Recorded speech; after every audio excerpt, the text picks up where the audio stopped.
lags, it's Hillmanator. So today is the last official day of term. I've had a couple of people already leave the flat, and one of them will not be coming back because she's a study abroad student originally from there who is not coming back after the Christmas term. She only booked to come abroad for one term. Another one of us has gone there, and the rest of us are going to be scattered across the UK over the next 2 days. End of term 1. What have I actually learnt? Well, beside the academic stuff, I mean, obviously, in my philosophy lectures we were looking at epistemology, which is all about whether we can actually know things, and then we moved on and looked at utilitarianism, which is a moral theory about making people happy. In religious studies, we covered Hinduism for the first 4 weeks, and we went into quite a bit of depth on the Mahabharata, which I am still butchering the pronunciation of. I apologise. Then we went on and we've been looking at Buddhism for the past 4 weeks. Film, we've looked at a whole variety of stuff. We went from cinematography onto mise-en-scène onto post-classicalism, so we've covered a whole lot in film. But here's what I'm really curious about. What have I actually learnt about university in general? Now, the biggest thing I've learnt to do is relax. It is hard work, and so you need some time to yourself. But equally, I've learned, like I said, that it's hard work. Now, I only had 11 contact hours throughout this entire term, and I will for the next 2 terms. But the amount of reading that I actually have to do outside of lectures and the essay work that I have to do equates to far more. Don't just think that your time outside of lectures is free time. Equally though, don't get stuck in the thought process that you should constantly be working. It's very unhealthy to just push yourself to an extreme. And yes, it can be helpful in some circumstances to work late and do an all-nighter, and you've seen that I've done that before. But in general, you shouldn't be doing that on a regular. That should be the exception. You need to relax, take a breath, maybe go call one of your friends or family and watch a TV show or a movie every once in a while. Now, it can be a TV show or movie about your topic. For example, there's a 10-hour long movie all about the Mahabharata. Once again, I apologise for the pronunciation.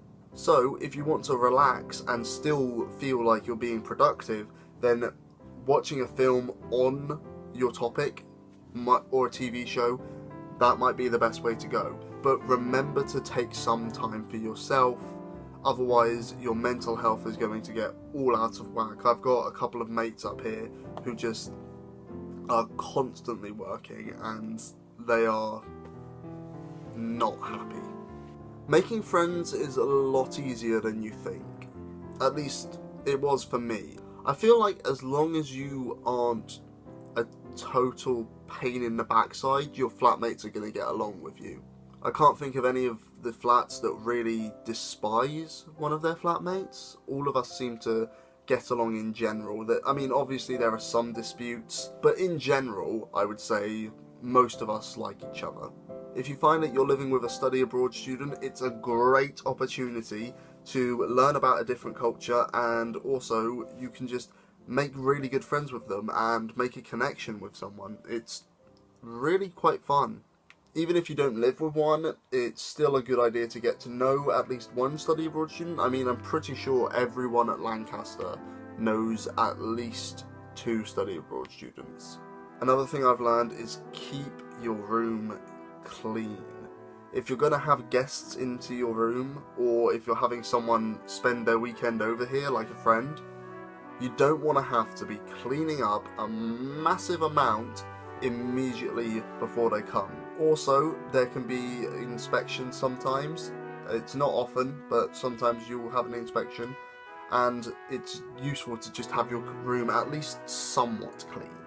Also, sometimes there'll be maintenance work that needs to happen, like from the 2nd of January, maintenance men are going to be all over our rooms trying to repair lights and whatnot, so it's just better to have it generally clean.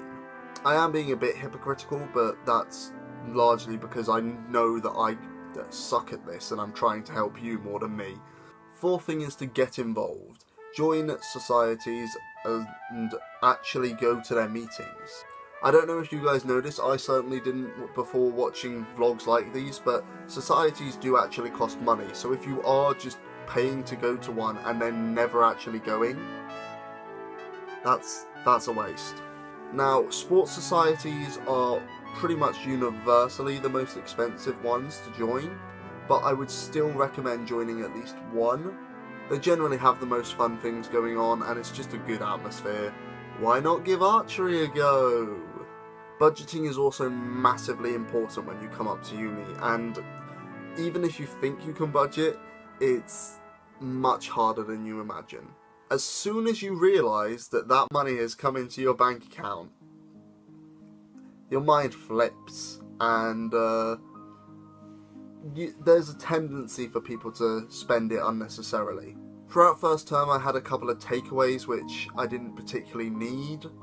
I could have easily made up a meal for myself in the kitchen, and also there were places on campus which would have been cheaper if I absolutely couldn't be bothered to cook.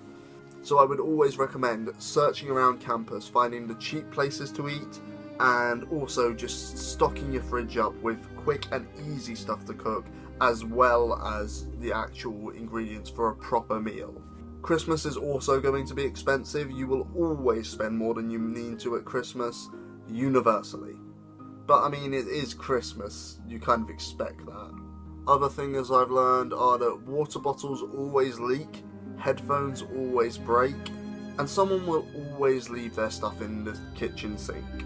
Having a TV can be useful, although remember to pay the TV license, which I have definitely done. Also, having a console for when you want to relax a bit can be helpful again, but it's not necessary. And if you are going to have a console, you're going to want to put the controllers and the actual console in an area where you can't see it easily, purely because if you don't, then whenever you go to procrastinate, what's the first thing that's in your line of sight? I'll just have a quick death match. No, I can't lose, I need to go again. One more game, 5 more minutes. And then it's 3 AM and you've got nothing done and you have 2 essays due tomorrow.